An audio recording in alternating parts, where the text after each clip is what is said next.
മദുറ എടുത്തുകൊണ്ട് പോയിട്ട് സ്മൂത്തായി വെനസ്വേല പിടിച്ചതുപോലെ ഖാംനയെ തട്ടിയിട്ട് സ്മൂത്തായി പിടിക്കാൻ പറ്റില്ല. അല്ലെ ഖാംനയെ തട്ടിക്കഴിഞ്ഞാൽ അധികാരമേൽക്കാൻ തക്കവണ്ണത്തിലുള്ള ഒരു സംഗതി ഉണ്ടാവുന്നുണ്ട്, അതവിടെ ഇല്ല. അപ്പോൾ അവിടെ റെജീം ചേഞ്ച് കൊണ്ടുവരിക എന്ന് പറഞ്ഞാൽ ഈ പറഞ്ഞ ഇപ്പോൾ ഡെത്ത് ടു ദ ഡിക്റ്റേറ്റർ എന്നൊക്കെ പറയുമ്പോഴും ഈ സമരങ്ങളൊന്നും ഇപ്പോൾ കഴിഞ്ഞ് നമ്മൾ കുറേ സീസണിൽ ഇത് കണ്ടു. 2019 കണ്ടു, 2021 കണ്ടു, 2025 കാണുന്നു. ഈ സമരങ്ങൾ ഇങ്ങനെ കാണുകയാണ്. അതൊരു കുറേ ദിവസം മുന്നോട്ട് പോകും.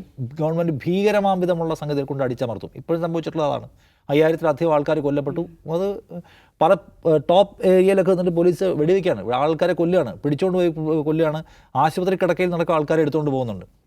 ആൾക്കാരെ കൊന്നുകളയുന്നു, ചിലർക്കുള്ള വധശിക്ഷ പ്രഖ്യാപിക്കുന്നു. വൻ ഭയപ്പെടുത്തലും ഭയങ്കരമായ ഭീകരമായ അടിച്ചമർത്താൻ പറ്റും വെച്ചാൽ അങ്ങനെയാണ് ഏകാധിപത്യ ഭരണകൂടങ്ങൾ അതിനെ കൈകാര്യം ചെയ്തിട്ടുള്ളത്. ഇപ്പോൾ നമുക്ക് ഏകാധിപത്യ ഭരണകൂടങ്ങളുടെ ചരിത്രം എടുത്ത് പരിശോധിച്ചാൽ അറിയാം. ഉത്തര കൊറിയയിലും ചൈനയിലും ഒക്കെ എങ്ങനെയാണ് ഈ പറഞ്ഞ മൂവ്മെൻറ്റുകളെ അവർ ഇല്ലാതാക്കിയിട്ടുള്ളത്. അതിന് ബേസിക് പ്രശ്നം അത് വിജയിക്കാത്തതിനൊരു കാരണം എന്താണെന്ന് ചോദിച്ചാൽ ഇത് അപ്പുറത്തൊരു ആൾക്കൂട്ടം മാത്രമാണ്. അവരെല്ലാവരും കൂടി രാവിലെ വീട്ടിൽ നിന്ന് ഇറങ്ങിയിട്ട് ഡിക്റ്റേറ്റർ മരിക്കണം എന്ന് അല്ലെങ്കിൽ ചാവണം, ഇവിടെ ഡെമോക്രാറ്റിക് ഭരണകൂടം വരണം, ഞങ്ങളുടെ അവകാശങ്ങൾ സംരക്ഷിക്കപ്പെടണം എന്ന് പറയുന്നതല്ലാതെ അതിനൊരു പ്രതിപക്ഷ രൂപമൊന്നുമില്ല, അതിനൊരു ലീഡറും ഇല്ല.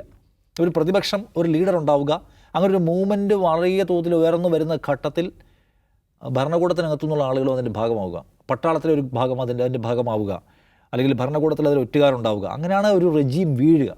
അതിവിടെ സംഭവിക്കുന്നില്ല. ഇവിടെ എന്ന് വെച്ചാൽ അവരുടെ ഭരണകൂടം സ്ട്രോങ് ആണ്. പട്ടാളം ഒരു വശത്ത്, IRGC എന്ന് പറഞ്ഞ ഈ പറഞ്ഞ റിലീജിയസ് സേനയുണ്ട്, ഖാംനയുടെ സ്വന്തം പട്ടാളം, അത് വളരെ ശക്തമായിട്ട് ഒരു വശത്ത് അവിടെ നിൽക്കുകയാണ്.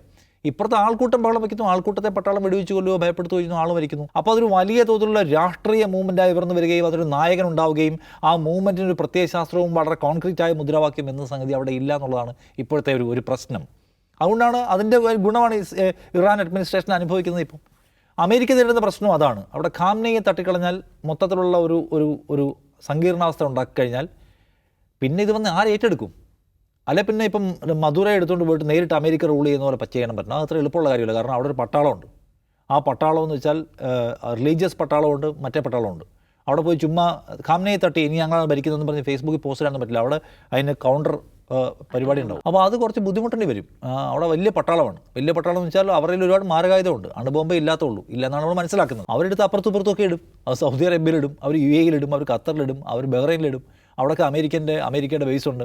അമേരിക്കയുടെ ബേസിലെ 3 വിമാനം പോകുക പട്ടാളക്കാരിയാവുന്നവർ അമേരിക്കയുടെ ഏറ്റവും വലിയ തന്ത്രപ്രധാനമായ പങ്കാളികളാണ്. അവിടെ ബോംബ് വീണാൽ അമേരിക്കയ്ക്ക് ഒരുപാട് നഷ്ടം ഉണ്ടാവും, നയതന്ത്രപരമായ നഷ്ടം ഉണ്ടാവും, സാമ്പത്തികമായ നഷ്ടം ഉണ്ടാവും, ട്രംപിന് വ്യക്തിപരമായ കച്ചവട നഷ്ടമൊക്കെ ഉണ്ടാവും. അത്ര എളുപ്പമുള്ള കാര്യമല്ല.